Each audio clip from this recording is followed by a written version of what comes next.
As Magashule talks about how Jacob Zuma and others, including Magashule, fetched Cyril Ramaphosa in 2012 and brought him back into a senior position leadership of the ANC. Listen to this clip. Yeah, because you remember, COSATU and SACP did not want Cyril. They said he was a bourgeois. Myself, Supra, Zweli Mkhize, Sihle Zikalala, Phumulo Masuele, Nomvula Mkonyana, at the Free State House, and maybe one or other two people. Zweli Mkhize, we said, Zweli Mkhize, come in. And Zweli Mkhize said, but you have President Zuma from KZN, Zulu, what? We said, no, but it's not about that. We're not electing leaders. When we elect leaders, we elect people we think have the necessary capacity and abilities. And we cited Mandela Mbeki, Mandela Sisulu. It was not COSA, it was leadership, because we elected leadership according to merit, as I say. So COSATU said no, SACP said no. We said yes. And after a long time, we then, they said Zweli. Zweli said no. That's why we made him Treasurer General. They said I should come in as deputy. I said no.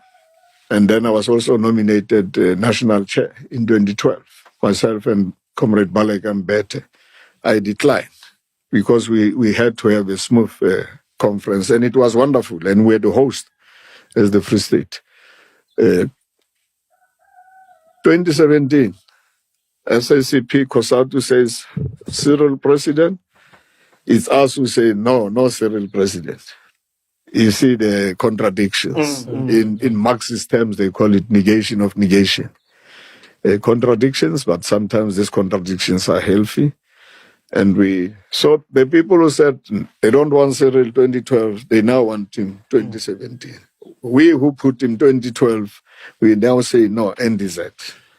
So when in 2012 there was resistance, right? But you guys wanted him. What about him did you see as a perfect fit for that role? And what had changed now in 2017?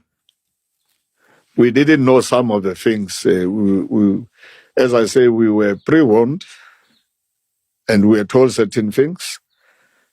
And what are those things? We just believed that, no, he's the right man to lead. What are those things? Is it the fact that he was a spy for the apartheid regime?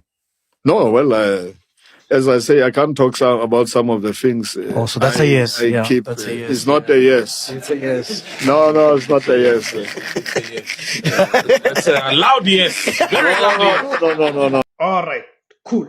So now, having listened to Ace Magashule, it's also important to give a background and context that Cyril Ramaphosa, before the ANC's 53rd National Conference in Mangaung, he was just a National Executive Committee member of the ANC, of course, elected at the 52nd National Conference in Polokwane in 2007.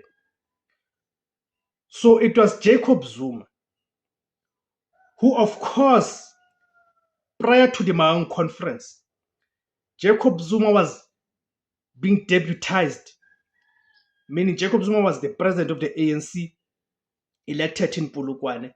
His deputy, it was Kgalema Motlanthe.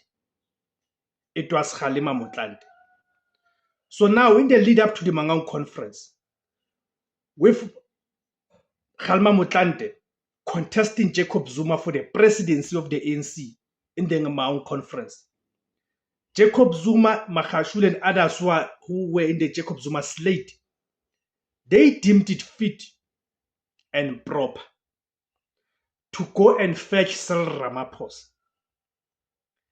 and make him a deputy to Jacob Zuma in their slate. And they knew very well what this would mean. They grew up in the ANC. Here I'm talking about Jacob Zuma.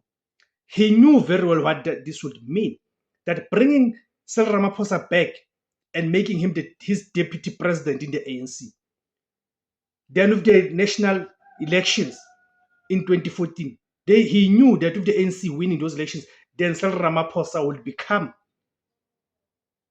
the state's deputy president. Right? Then they knew that 2017, it will be the ANC's National Elective Conference, the 54th, which took place in Nasrec. So, as it's always been a culture of succession, Jacob Zuma knew that bringing Ramaphosa closer as his deputy will then bring him closer to then contesting for the presidency of the ANC after Jacob Zuma's departure. This then leaves us with the question to say, but at the ideological level, how does Jacob Zuma justify that now all of a sudden he has turned against Ramaphosa to tell us that Ramaphosa is the worst thing to have ever happened to the ANC? When in actual fact, the Cyril Ramaphosa has not changed. The 1991 Cyril Ramaphosa was elected as the ANC Secretary General, and the Cyril Ramaphosa was elected as the ANC Deputy President in 2012. Nothing had changed. He was still the very same man. Jacob Zuma knew him very well. So how did he allow that to happen? That now all of a sudden he wants to tell us that Cyril Ramaphosa is the worst thing to have happened to the ANC. Whether it's right or wrong, it's something else. Because of course, no, Ramaphosa indeed is the worst thing, but the question is the lapses in terms of judgment from Jacob Zuma. How did he allow that? What does that tell us about him at the ideological level? That is Jacob Zuma. That's my question, guys. Thank you for tuning in. Please, guys, remember to like, share, join, comment, and subscribe. Thank you very much.